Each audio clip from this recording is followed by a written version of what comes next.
So we found this prevention effect in the following call types: disorderly subject, suspicious subject, and dispute.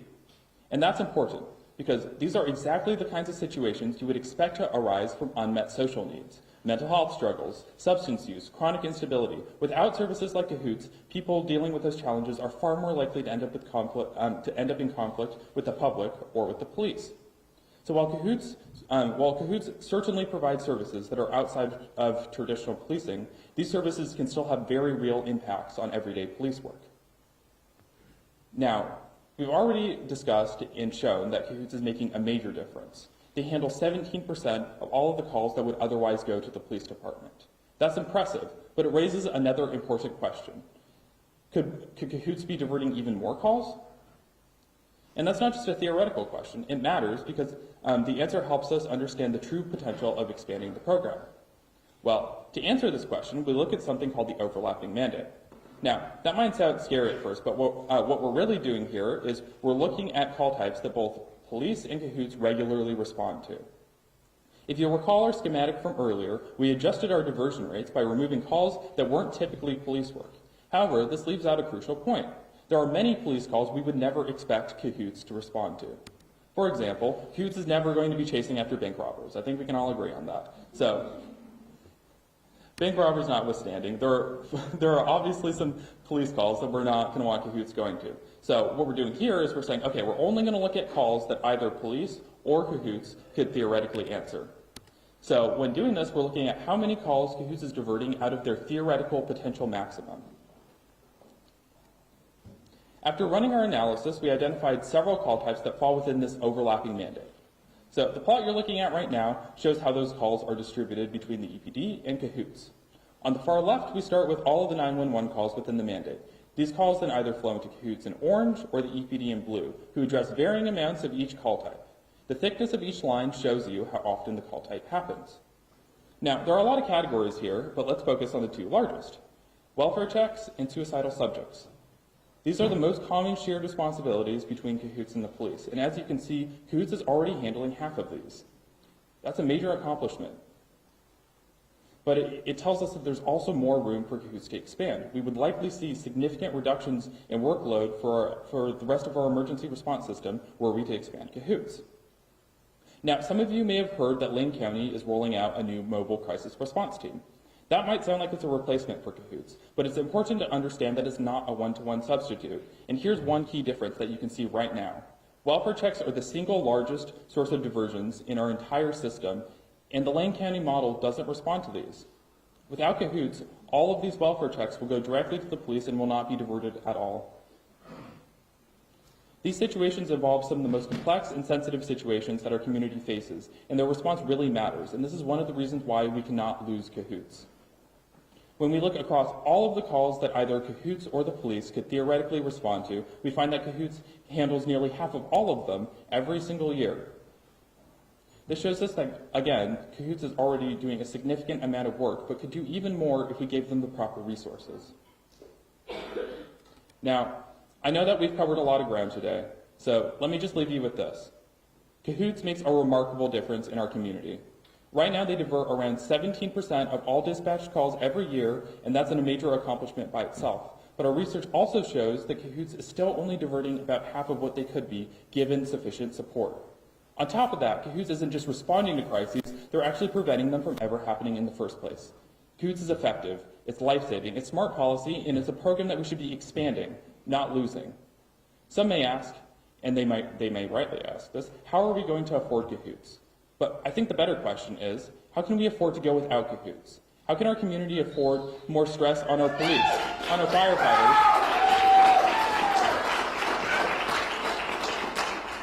firefighters and our medics? How can we afford to reduce services for the homeless or for those on the verge of suicide? I don't think we can, and I don't think you do either. And that's why I'm so thankful for you all being here today to support CAHOOTS and to find out how we can save this amazing service. Thank you.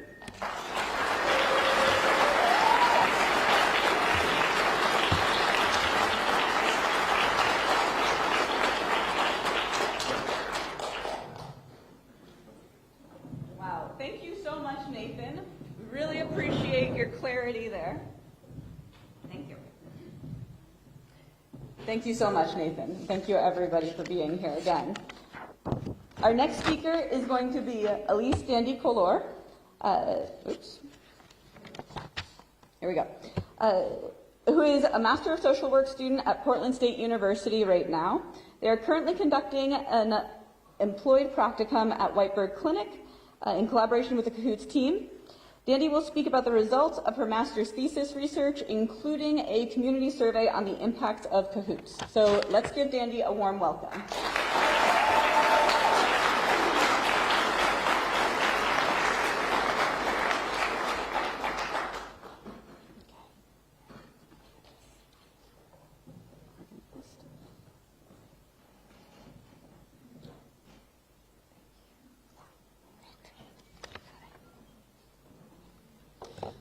Hi, everybody.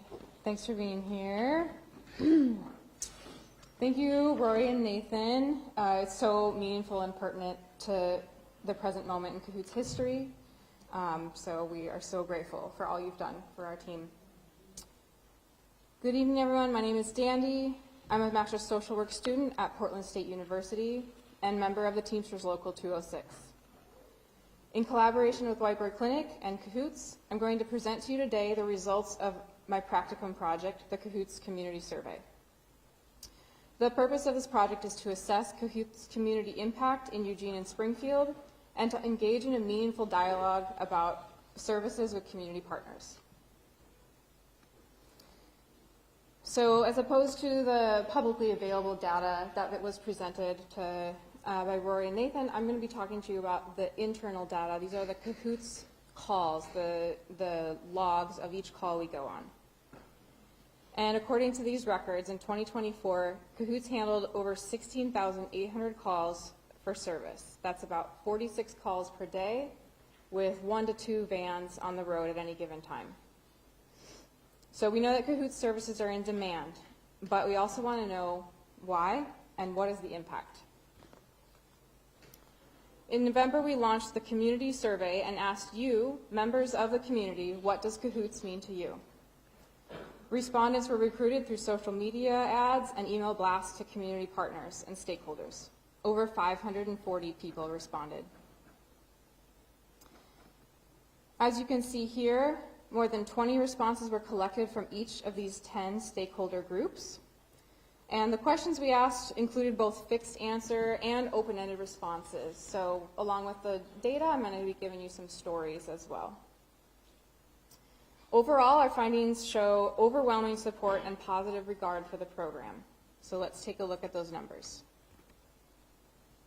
94% of respondents agree or strongly agree that the program is an essential part of public safety. Here's some testimony from service users. A close friend of mine was informed about suicide of a partner. CAHOOTS sat with her and helped her navigate informing her children. In such a chaotic scenario, the mother still praises the work of CAHOOTS to helping her manage this crisis with her children.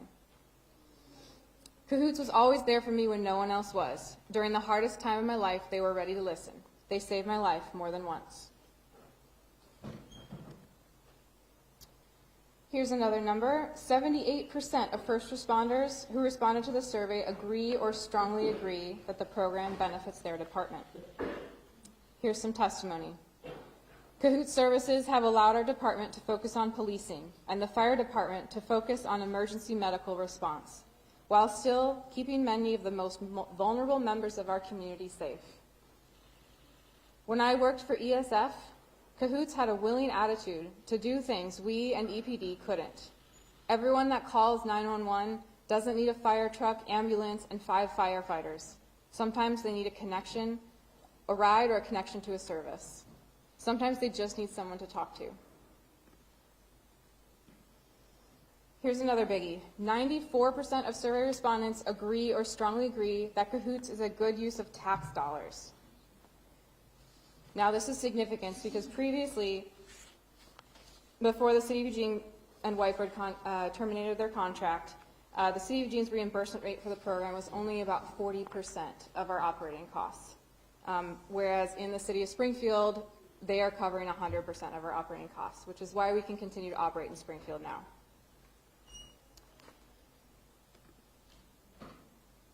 So what makes so many of our respondents say the program is a good use of tax dollars? CAHOOTS is the leading provider of mental health crisis intervention in Eugene and Springfield.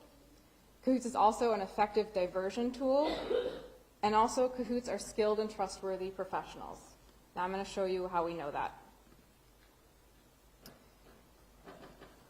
Here's an example of the percent of the calls, the type of calls we handle. So over 73% of our calls are mental health. This accounts for over 10,000 individuals that we serve for suicide prevention, counseling, substance use, and resource referrals. 98% of the EPD and SPD personnel who responded to this survey, and those are the people that are on those acute calls with us, believe that CAHOOTS is effective at preventing suicide. Here's testimony from a dispatcher. As a 911 call taker, I had a call with a college-age girl on top of a parking garage. She was suicidal and looking for help. While police responded as well, what she really needed was immediate access to counseling.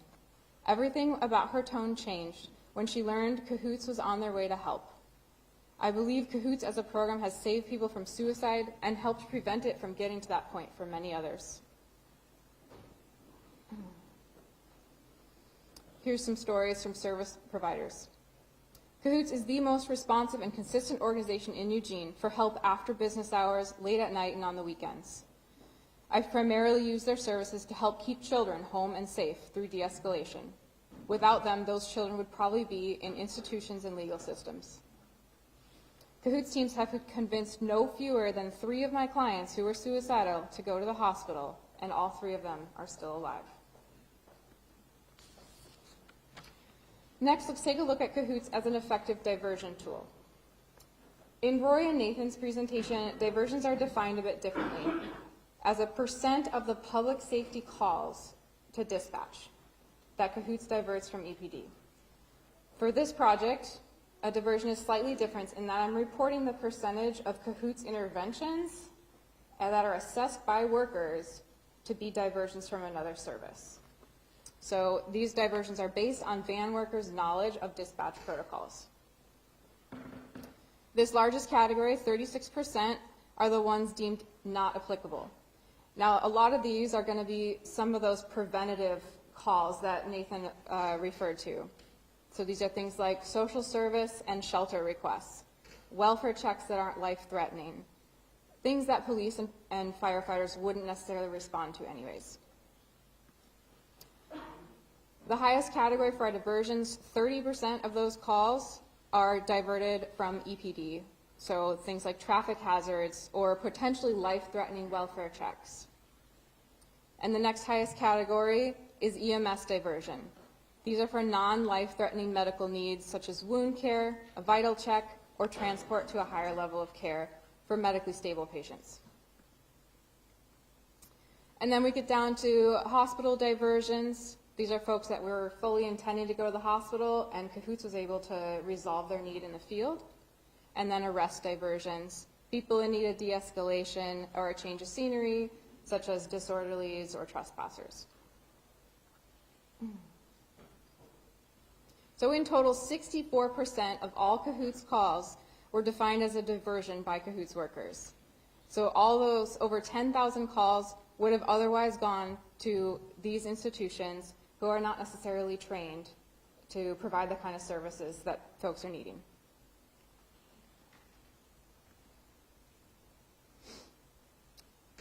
Finally, look at some of our disposition. So at the end of a call, 73% resulted in people staying in the community. So that means CAHOOTS was able to resolve it on scene or taking them to a social service community-based facility. Only 9% of all the calls were transported to the hospital. And lastly, a look at perhaps why CAHOOTS is such an effective diversion tool.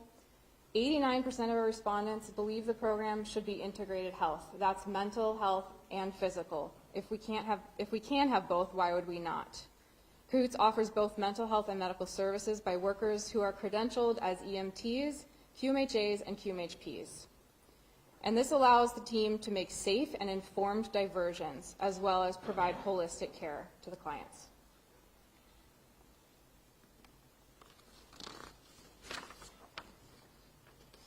Moving to the last point of evidence of why CAHOOTS is highly valued, I'll present evidence of why workers are skilled professionals. According to our call records from 2004, less than 5% of CAHOOTS calls resulted in a team requesting a backup response. So that means CAHOOTS workers are handling 95% of calls on their own.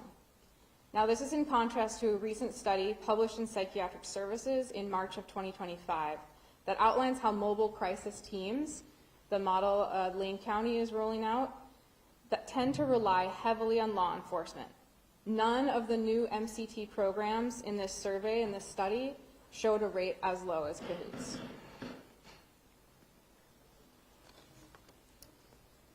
"93% of service users agree or strongly agree that CAHOOTS workers upholds the program values."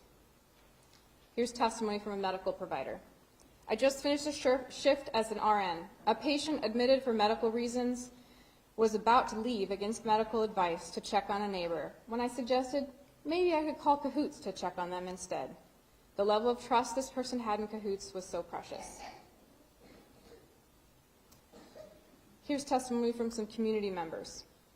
"My experience of CAHOOTS is from the perspective of someone working at the library. What is incredible is the range of situations they can handle. What they can do is broad yet targeted and practical. The service they provide to this community is invaluable. As a high school counselor, I can call CAHOOTS and trust their judgment to work with my students in their most vulnerable moments. The workers always make a great team and honor that medical and emotional needs are often interlaced. They make my students feel seen and respected and help them choose safety. They are an invaluable resource for the community.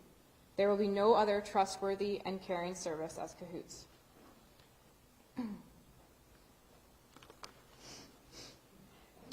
I have had a few opportunities to speak with van workers about the work they do. In every case, they have impressed me as people who do this work because they truly care about others and want to make our community a better, safer place for everyone. They face difficult situations most of us have never and hopefully will never have to face. I admire them for all the work they do.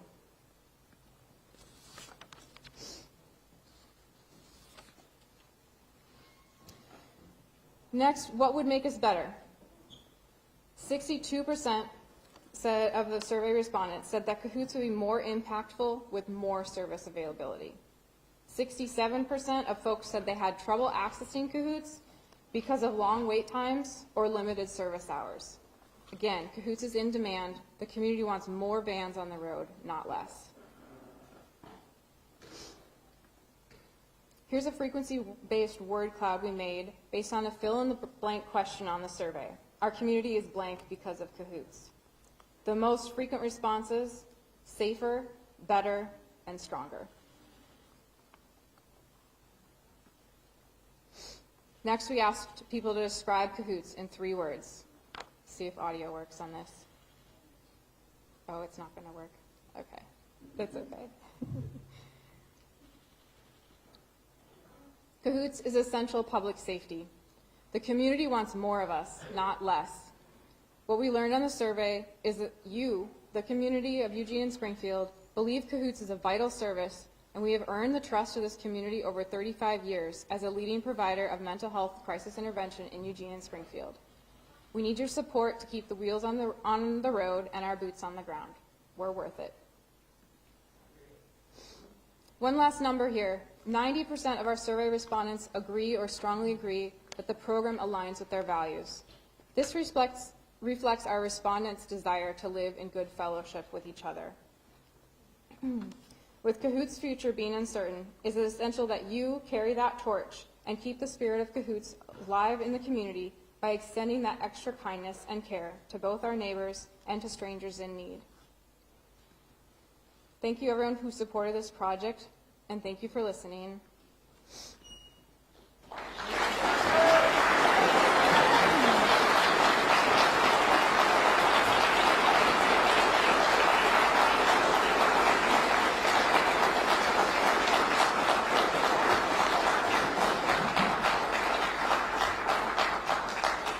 And I just want to say one more thing. I'm going to take my CAHOOTS or my PSU hat off for a minute and speak to you for just a second about as a member of Teamsters Local 206, the union representing CAHOOTS and other whitebird workers. I pursue this project every day I put on a uniform because I was always greeted by strangers who thank me and tell me CAHOOTS had a significant impact on their life. My hope in doing this survey was to capture a slice of that love that you show to us and put it into a story. When I began, I never imagined it would end like this. With the layoff of more than 80% of my team and the termination of our contract in the city of Eugene, there are complex socio-political factors that led up to this devastating event. No one person or entity can be blamed. Although this dismantling came as a sudden shock, it was years in the making. But I know in my heart that we as workers did everything we could to save our program, and we are committed to returning to work as soon as we find a way to do so. We stand by our values and bravely face bureaucratic and economic forces that prove stronger to us in this moment, stronger than us in this moment. But our spirit lives on, and I pray that this dark moment in history be an opportunity to build something else beautiful. Thank you. And next, we're going to hear from Michelle Perrin, licensed clinical social worker and CAHOOTS worker.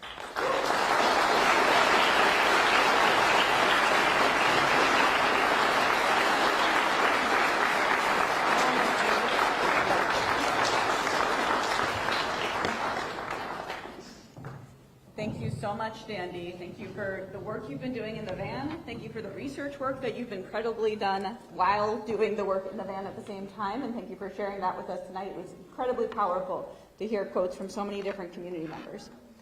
Next is indeed Michelle Perrin up here. Michelle is, like many people in CAHOOTS, both a licensed clinical social worker and an EMT with 27 years of experience in public safety and behavioral health. Prior to Monday, Michelle had spent the last 8.5 years working as a CAHOOTS crisis worker and EMT and clinical supervisor. Michelle's going to talk to us today about CAHOOTS itself and the current crisis. Thank you, Michelle. Let's give her a warm welcome.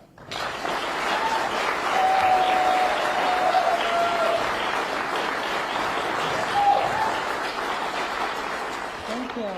Thank you. Hi, my name is Michelle. What is your name?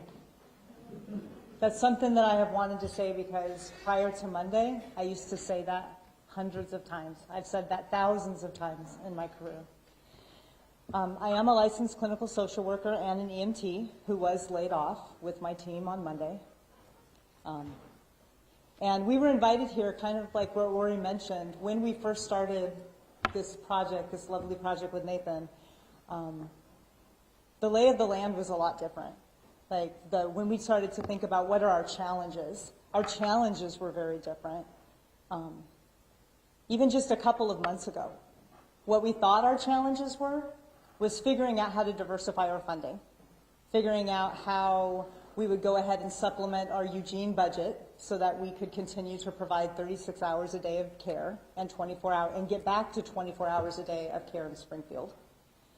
We thought that our challenge was to figure out how to apply for and then access the Medicaid funds that were actually granted under the CAHOOTS bill. That's what we thought our challenges were. We were trying to figure out how we could do that while still honoring our public safety contracts. And so all we did was ask, hey, can we slow this down a minute so that we can make sure that we're going to honor our city contracts while we go after this new shiny thing? That seems to be the big thing that is funding things. So we thought those were what our challenges were, and that's what we were working towards. And then the challenges changed pretty abruptly when all of a sudden we got our team completely disbanded. The city of Eugene was abruptly, the contract was ended, and our community was blindsided by the fact that we weren't going to be in the community anymore, with pretty little information put out to explain what was going on. And I would just ask you to think about that for a minute. If we didn't know what was going on, can you imagine the vulnerable people who don't have the same access to information that we do? What that means to them? Many of them don't even know that that's what's going to go on. They're not going to know until they go to reach out for something that's been around possibly their entire lives. And they're going to be told, oh, they don't exist anymore. And just imagine for a minute what that would feel like when you're reaching out during a time of suffering and need and you're told that that thing doesn't exist anymore. So these are the challenges that we're standing here, facing today as a community. And so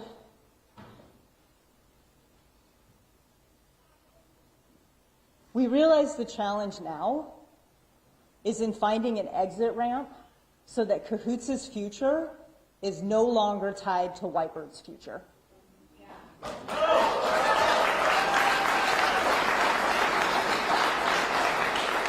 So what this includes is us as a team, the CAHOOTS workers who do this work, wanting to continue supporting the most vulnerable among us, being able to lighten the load and the legal liability of the public safety colleagues that we work with, and continuing a 36-year relationship with the city of Eugene and a 10-year relationship with the city of Springfield.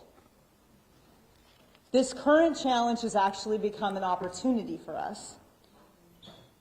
We want to move forward together and with our community.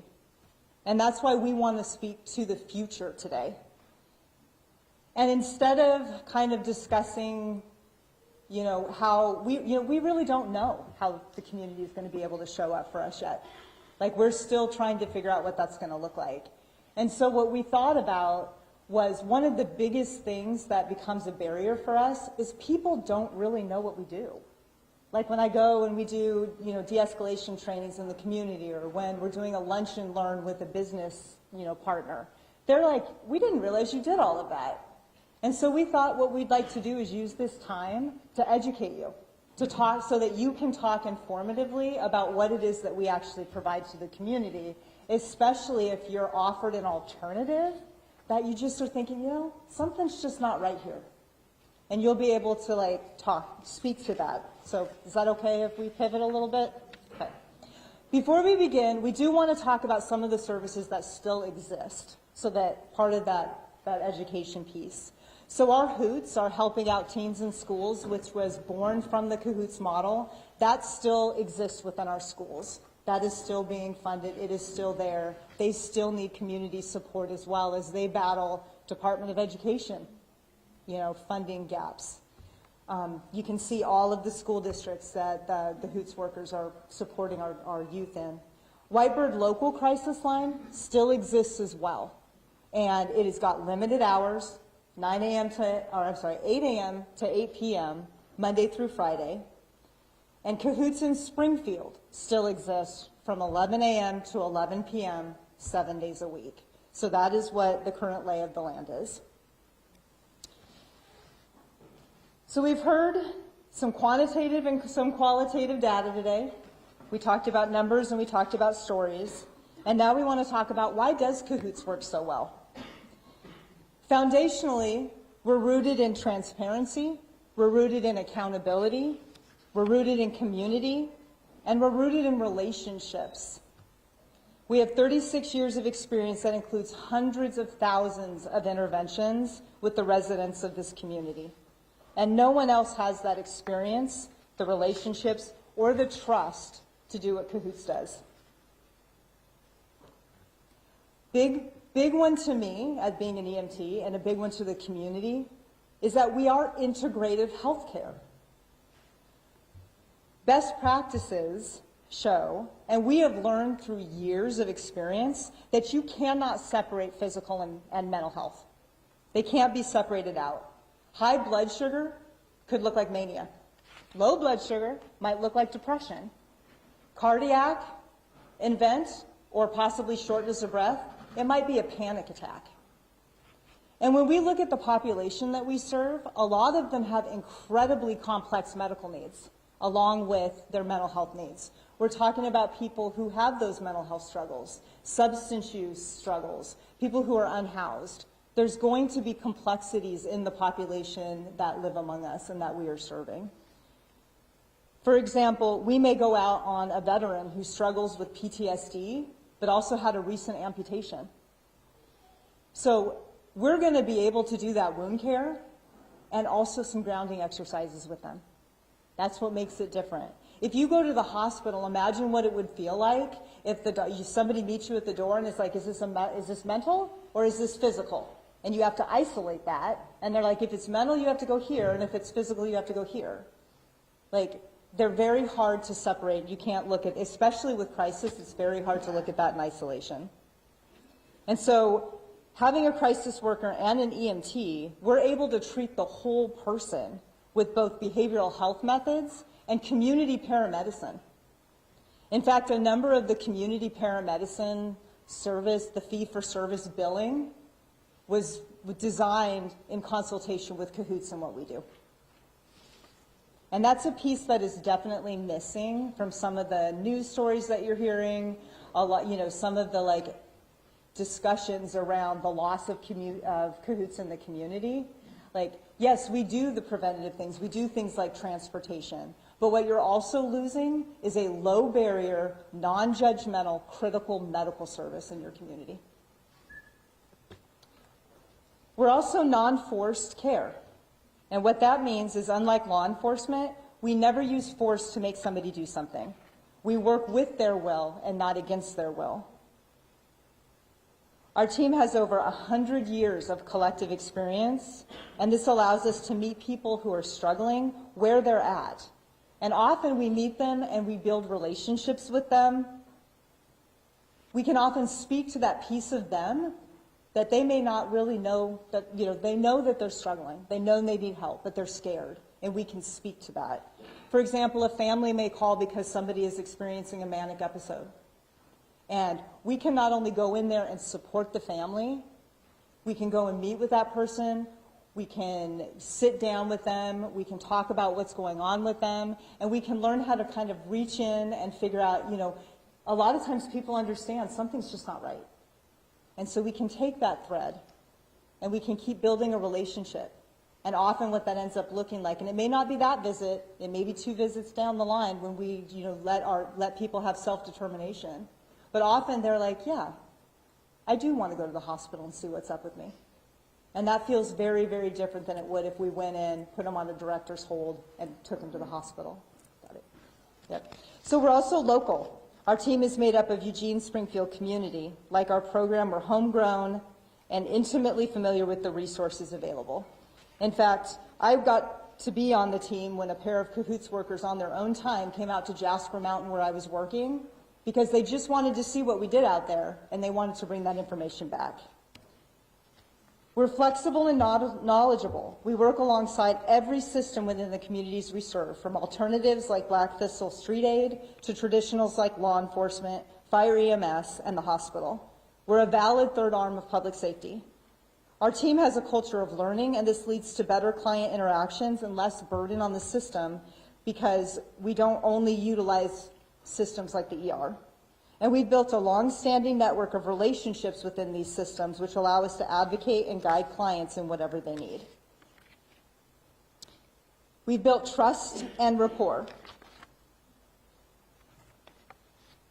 The community trusts us. That includes our clients, local law enforcement, paramedics, local providers, hospital staff, and everybody in between. Through our hundreds of thousands of interactions, we have gained community trust. We've gained clients' trust by them watching us. We've gained officer and paramedic trust by them watching us. And we've earned community provider trust by them watching us. In an environment where safety and situational awareness and compassion are on public display, trust is not given, it's earned, and CAHOOTS has earned that trust. And one of the most important things, and why this work feels so sacred to me, is that we honor and hold space for people in their times of despair. We recognize there may not actually be an immediate solution to what they're experiencing. We can name something, be authentic, and be with them while they are struggling because they don't have to be alone. This honors their dignity and gets to the basicness of interconnectedness of human relationships. We can talk candidly with somebody. We can tell someone, there is not shelter for you tonight. You are going to sleep outside. And we can sit with them while they process that information. We can tell them what options may be available the next day. We can try to offer them some support, some basic gear. They don't have to be alone as they realize that they're going to be out there all night long on their own. But most important is we can sit with them and we can say, if you wake up at 2 a.m. and it's cold and dark and you're alone, you can call us and we'll be there for you. This work is important to us. It's important to the community. It should not be discarded when it becomes inconvenient to somebody's bottom line.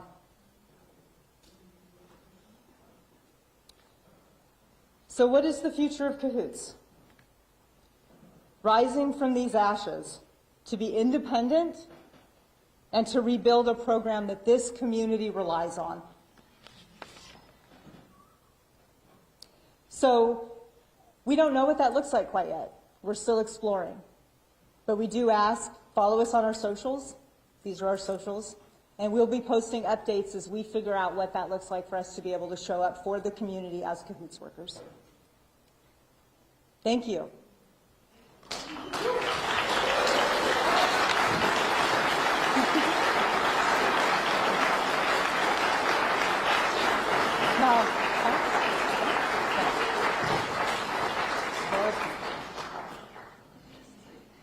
Thank you so much, Michelle. Thank you for the work that you've been doing for our community for years and years, and thank you for your clarity informing everybody about the extremely wide range of services that CAHOOTS has been providing for us.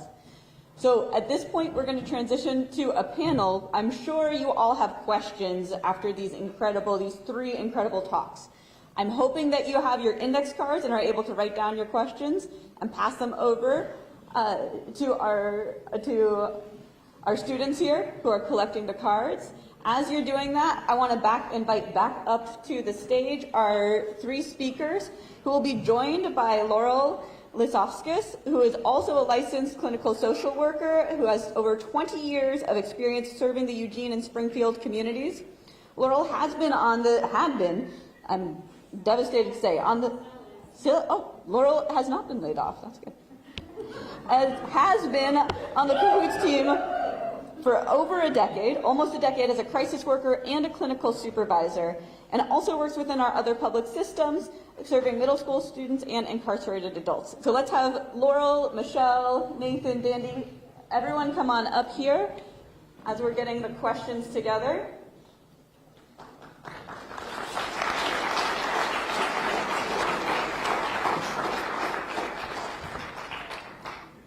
So again, please give your questions to Mahindra and to Vanessa, who are walking around, and they'll be sorting those so that we can read them out up here.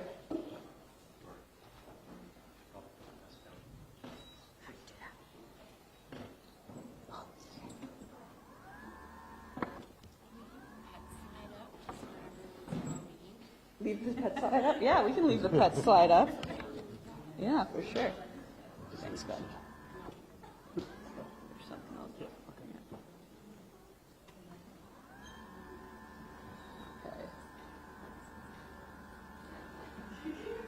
Okay, thank you for your patience. We don't usually run town halls here. We usually do research and work in the van.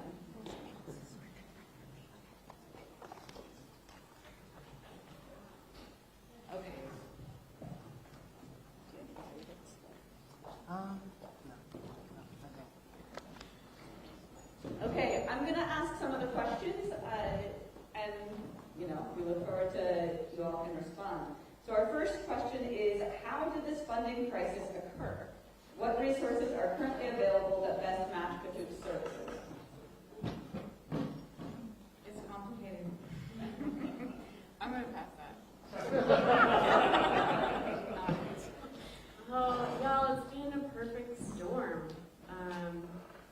there were three kind of things that happened.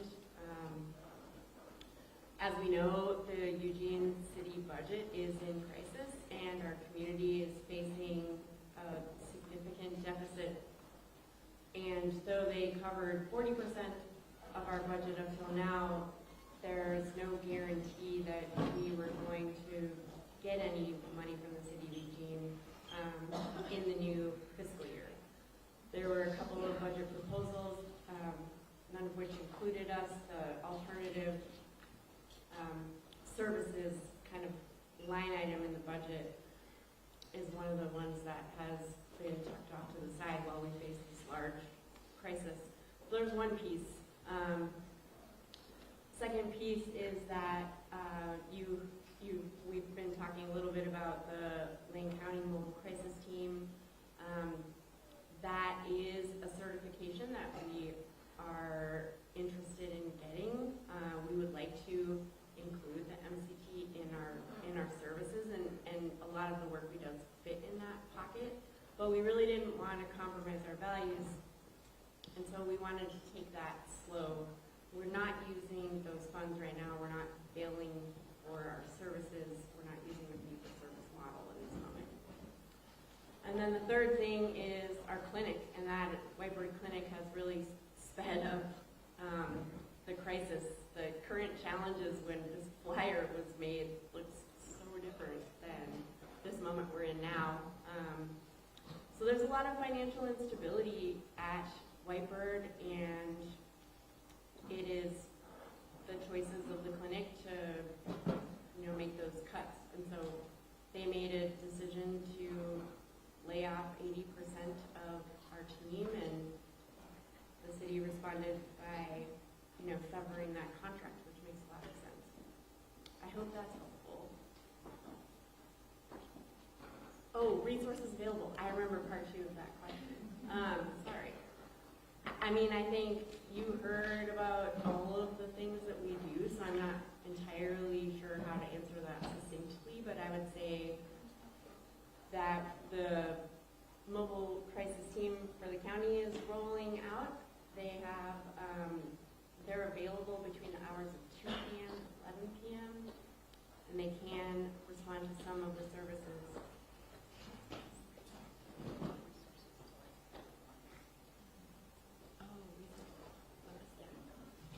I think if I understood the question, it was about the resources that would support us. So we're definitely looking at what it would look like to be, able to bill fee-for-service so that we can bill Medicaid under the CAHOOTS Act. We're looking at diversification of funding. We definitely want to, have our contracts with the cities. We feel like we should be part of public safety infrastructure because that says a lot about the importance of our services. And then also private donors, we have national allies. We get some grants and trust money for, organizations that support the kind of work that we do. So we are looking at a wide, diverse, funding streams, fundraising, all of this stuff. We are a nonprofit. Whitebird's a nonprofit at this point. And when we go independent, we'll be looking for those same things. Okay, we have a bunch of great questions here. There's quite a few in this vein. I'm going to read 2 of them. Who do we put pressure on to renew a Eugene contract with CAHOOTS? Paid for via taxes specifically. Similar question, what can we do to intervene and both hold the city of Eugene to account and to support CAHOOTS moving forward? When we look at a budget item, Eugene is going into their 25 to 27 budget year. So if you look at the city council meetings and the budget meetings that are coming up, that's when they're going to discuss the alternative responses. So that money should be going towards community safety stuff. There's also the community safety initiative payroll tax that everyone in Eugene is already paying and is going to be paying through 27. It will be up for renewal in or actually not renewal, it will actually go to the voters this time in 2027. So you'll have a lot to say about whether you want to keep supporting, if it's matching what it's saying it's doing, if you want to keep supporting that. So putting, pressure, just letting the city know that you still want CAHOOTS to be available for you, and that you know that CAHOOTS is dedicated to showing up, and we're going to do what we need to do to be able to shore up our staffing and be able to roll out to be able to help people. I would just add to that, for the community safety initiative funds and that payroll tax, the charge of that, what they're going to be measuring is, you know, how long did it take an officer to get to a non-emergency call? That's one thing. And then also, how many calls are just going to go unresponded to? I believe that currently it's about 40 calls a day that go completely unresponded to. So I'm hoping to look at those numbers for the data nerds as of Monday. I feel like those numbers are going to change really significantly. So kind of watching this impact as like horrendous and heartbreaking as it is, I think we're going to learn a lot about, you know, the impact that not having us will have.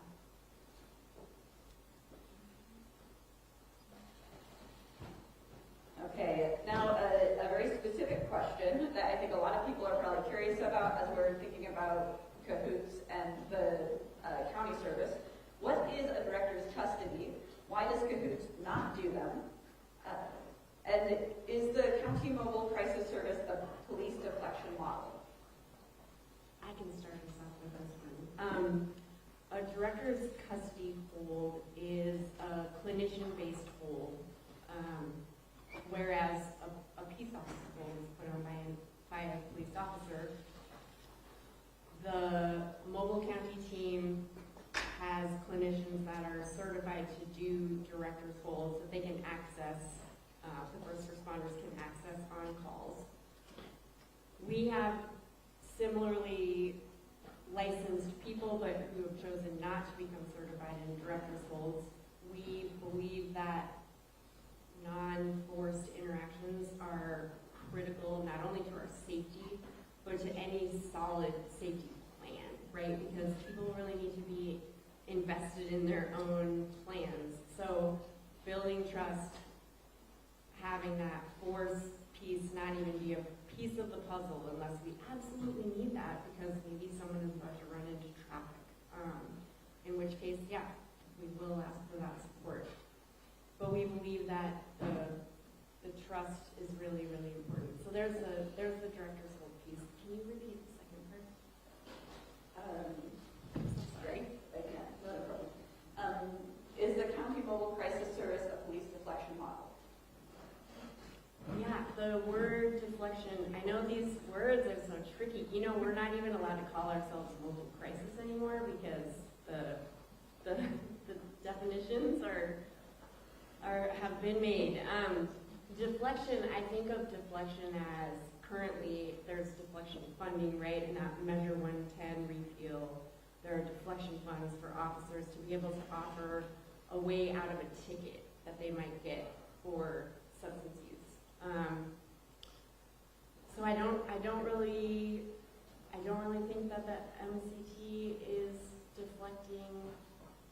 I know we're here representing CAHOOTS, so I'll speak for us. I think we do a lot of work to try to prevent arrests and prevent people from getting in trouble, and we would continue to do that work. Just a little more like context. You know, I think that we're all happy to have more services out there. Like, we can work alongside Lane County. We're stoked that people in rural areas can have crisis services. We're stoked that under our name, these services are available across the country. It's huge. We're so proud of that.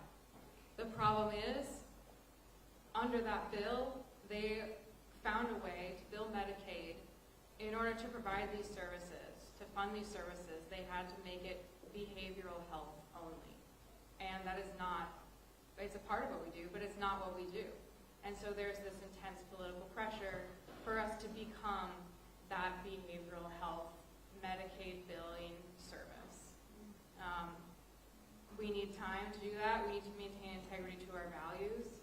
And that is the complex political arena that we're sitting in today. But what's most important to us is that CAHOOTS and Lane County are offered to our clients, and the clients have a choice. They can say they want CAHOOTS, they can say they want Lane County For us, it's more about the choice that our clients have. Unless you're 18 and under. Right.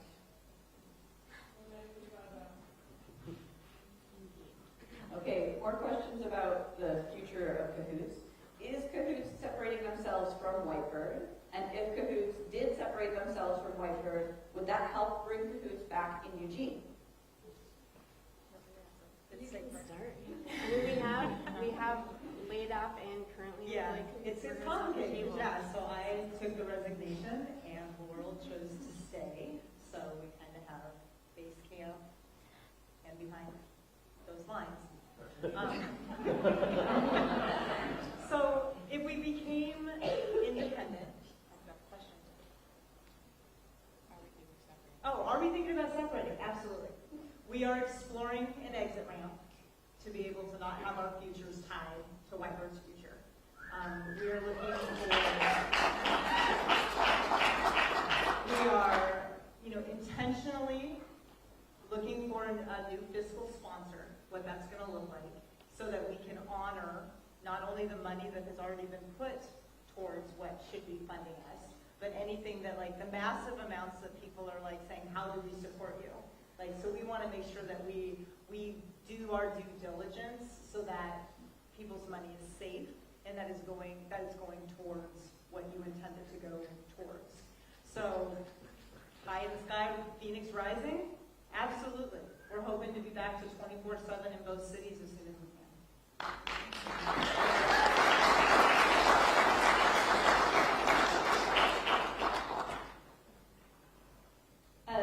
Somebody is asking, can you offer a way to donate to keep CAHOOTS funded? Yeah, we really ask you to follow those socials, the CAHOOTS and CAHOOTS worker socials. We, most of us got laid off 4 days ago, and we want to be careful and we want to be diligent. We will, we've been working on trying to figure out pledging potentially, but we want to make sure that we have a good pocket. So we're hoping everyone will follow those socials so we can let people know. Oh yeah, you can put that Can I go slide back? in for sure. There it is. There it is. Yeah. And a QR code. Okay, technical question for Nathan. What was your data set? Are you just comparing 2016 and 2017? So basically our data comes from the CAD system. So every time a police call or a CAHOOTS call happens, it goes through dispatch. So it spawns a new call in the CAD system. So we basically got that data through a public records request. So we got all that raw data, we did some data cleaning. And then so for the service hour expansion experiment, we did only compare 2016 and 2017 because that's the data we had. But we are actually working on getting more data so we can hopefully get even more robust results and find out even more about that. So just stay tuned and we'll keep looking at it. Thank you. Including that we're pursuing very recent data since August, since Lane County came online as well. If anybody was wondering, because I'm the scientist, the discrepancy between Dandy's report of 16,000 calls and Nathan's of 10,000 calls, Nathan was only considering the calls that were within the police scope of service, not the calls that CAHOOTS goes on that are not within the police scope of service. So it's not, so the higher number is the total number of calls we all agree. Okay, different question. How has Springfield maintained their service? Is their funding structure different? Yeah, we have, so the city of Springfield and the city of Eugene have two different city contracts. And so we were able to negotiate a contract with the city of Springfield that pays 100% of the operating expenses, so they were able to maintain that. Whereas the Eugene contract only paid 40% of the operating expenses, and without the ability to diversify funds quickly to make up the difference, that is why the city of Eugene disbanded.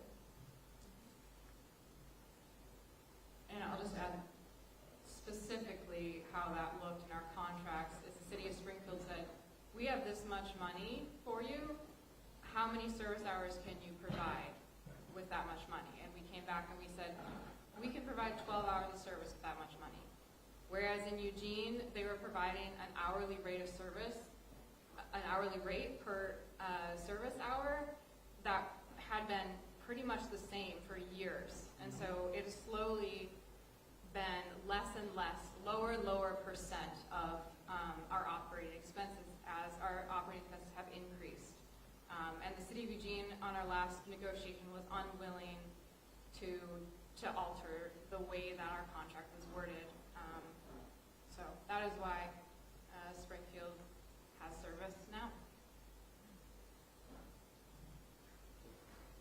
We have a couple questions about cost. I'm going to pair some of them together. How much does each EMS or police call/response cost? And then somebody else is asking something similar. What is the cost of an hour of CAHOOTS versus police, fire, or a hospital stay?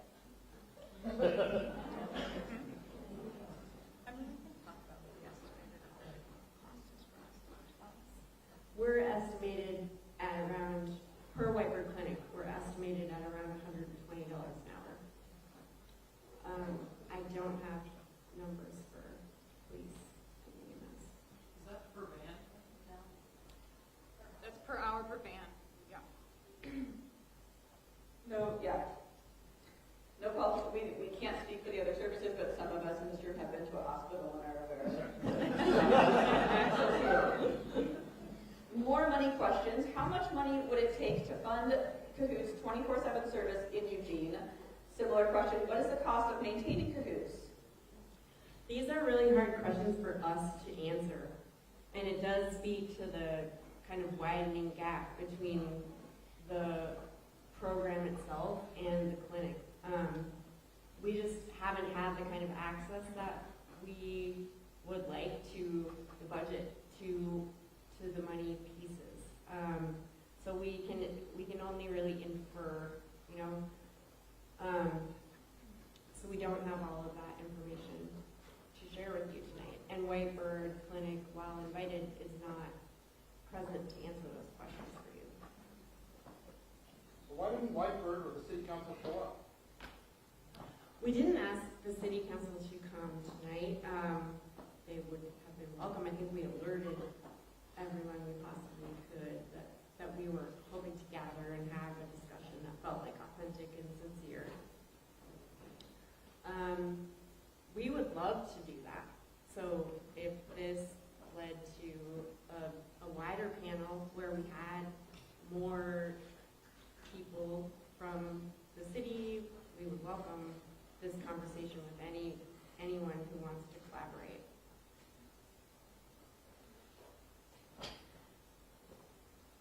Okay. This is a note for you. Dear CAHOOTS, I cannot imagine working at Egan Warming Centers without knowing that you are there. How can I help this city to keep you? We need you. You save lives. Longstanding Egan volunteer from them. Egan volunteer, where are you? Really, I want you here. Yes. So many church spaces that CAHOOTS has been in with you, talking about how do we do this work. Yeah, you are in our hearts and will be showing up in all the spaces as we can. Yeah, this is the most devastating part of this for me is not only our impact on our clients, but also our community partners, and that includes Egan volunteers, people at the library, businesses, for example. Like, this is going to impact so many people, and it feels so bad to all of us that we can't be that reliable resource for those other folks who are out there trying to help. University. Yeah, that too. We have so much, a broad array of tools accessible that we can use and employ creatively to solve so many different problems. And we love being that type of resource, that type of multi-tool. So anyways, I am sorry, Egan. I'm hoping that we get back before next winter. As we all are. Yeah, and then just to add to that, like what I said in my presentation, diversification. We need the community to show up more, show up for your neighbors, show up for strangers who look like they need help, and like do that work for us until we can get back out here.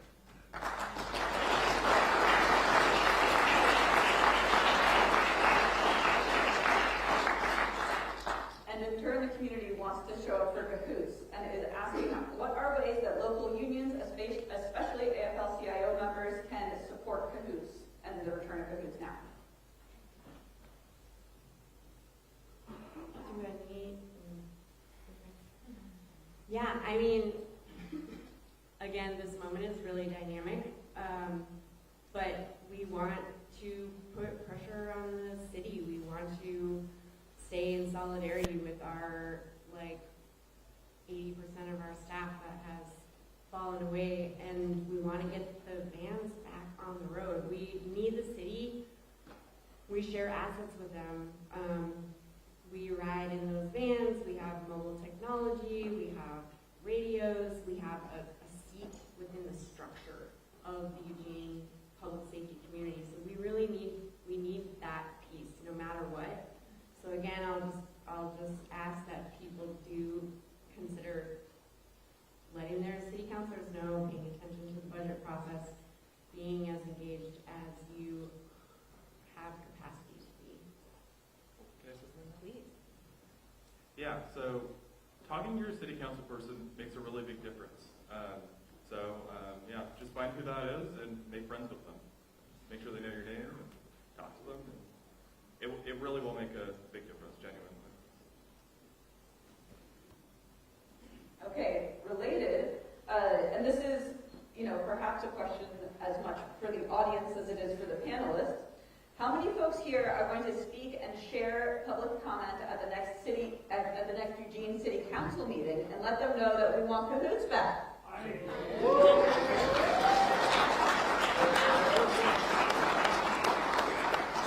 is one of the things that we can do.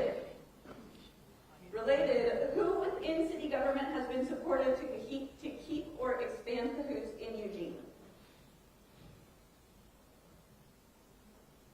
I think that's another difficult question for us to answer, since we have not been the ones who have been communicating at that leadership level.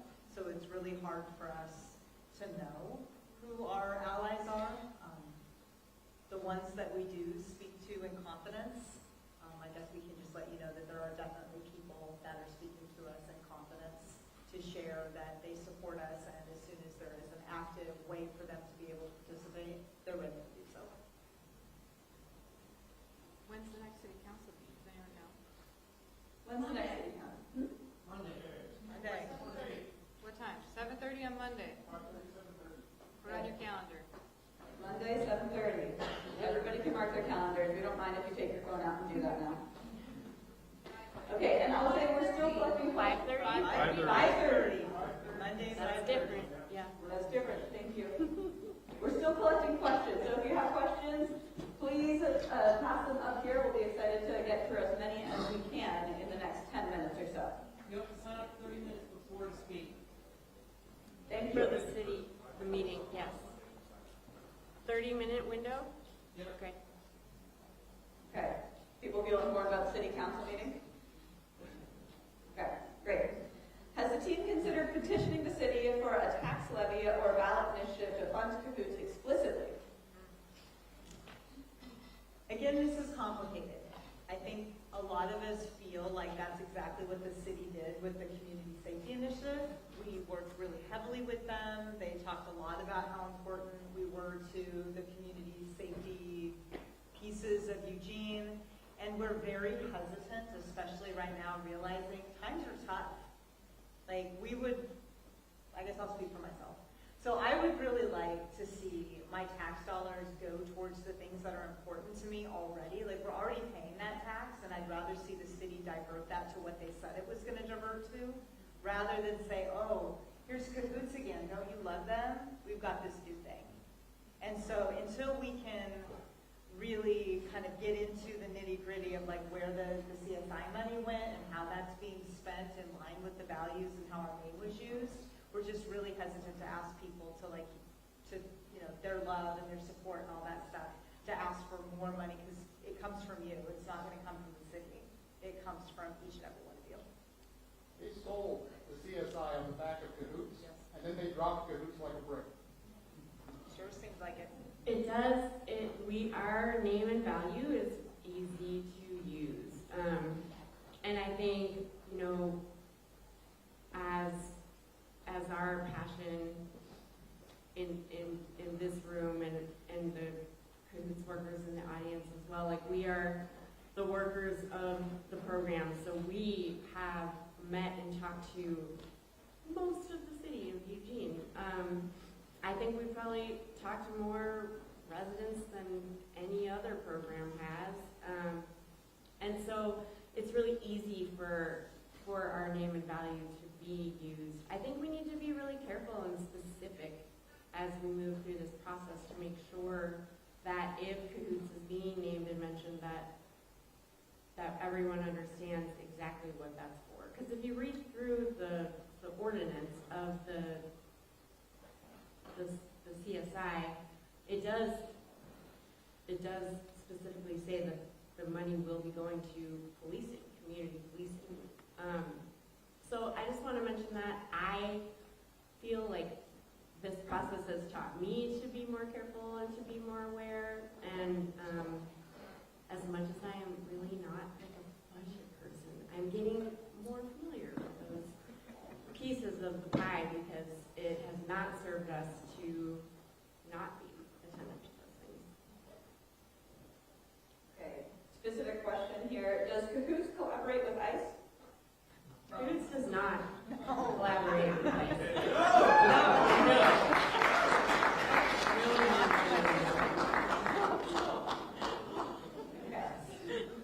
More recent question that just came in. What is going on at Whiteford? Why do you see the future of CAHOOTS as separate from Whiteford? Oh, y'all, what a question to drop on us in this moment. You know, we have Whiteford to give our gratitude for the beginnings of our program and for keeping our program safe. But the last few years have really done a number on the clinic, y'all. It's been really, really hard. The pandemic was hard. It sort of severed our ability to be in community together, which is how we make decisions. We also grew exponentially. We had so many workers that came into work over the past few years, and it just grew really big. And the collective itself just sort of crumbled for, I believe, those kind of two reasons. And a corporate structure has replaced that collective space. And so if you go to their website right now, it's really hard to find really good information about this complete disaster that we're experiencing. And so I think like we just sort of have to interpret what has not been said, where the support has not shown up, where the emergency funds were not secured, where questions just haven't been answered. And we can say that we lost 80% of our staff prior to buildings being sold or other things. And we've definitely watched Eugene and Whiteford clinics sever their contract that keeps us like attached to those assets and to be in community with you all. So I think we can kind of read between the lines, and it's sad. It's really hard. That's a really difficult place to be. And I think it's been hard for us to reach the community, and sort of one of the reasons why we were so thankful, so much gratitude to Rory and Claire and the University of Oregon is because it gave us an opportunity to come and have our voices heard. So really appreciative of that. Does anyone who got laid off want to speak to the clinic? No, I think you Really did. good. Okay. Okay, a question about the events. Somebody is asking, several people asked, the presentations of their transcripts will be available online. That's not something I thought about before, but we can make that happen if that's something that people would like. And we could probably post links on the social media. I know everyone finds pictures of CAHOOTS and pets. I know. That's good. Like 7 videos going too, so I figured pictures. notice that the Oregon State Legislature is currently in session. Are our state representatives doing anything to add emergency funding in the current legislative session to actually CAHOOTS? No. And I don't think that's because of, like, we don't want to. The legislative session is focusing its efforts on civil commitment rights right now. And so while we've had, like, wonderful support from our senators, you know, Krasansky helped stand up a lot of our trust in the community. Senator Wyden obviously deeply believes in the work and got that CAHOOTS Act. I think we do have representatives in government that care about CAHOOTS, the program, a lot, and have shown us that. And right now, the legislative session is focusing its efforts on civil commitment. Okay, we are getting very close to time, so I want to ask our panelists if there's anything else that you want to make sure the audience hears tonight.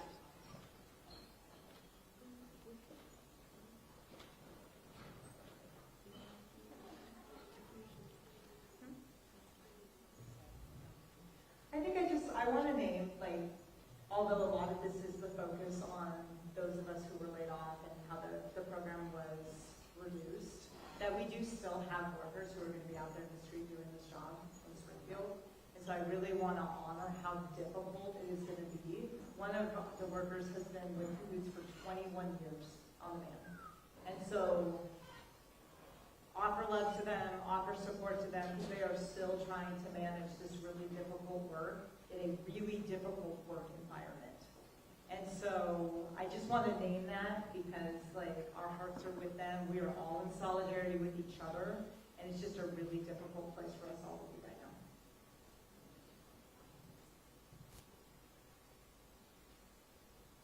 Okay.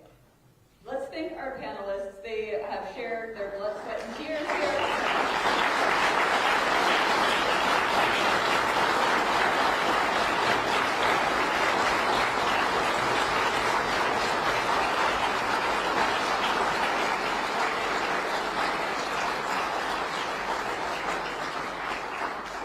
Huge thanks to everyone who has made this event happen, to Claire, who is not here, to Mahindra and Vanessa, to everyone who's helped organize. We really appreciate your effort here. Thanks to everybody who's come to show their support to CAHOOTS.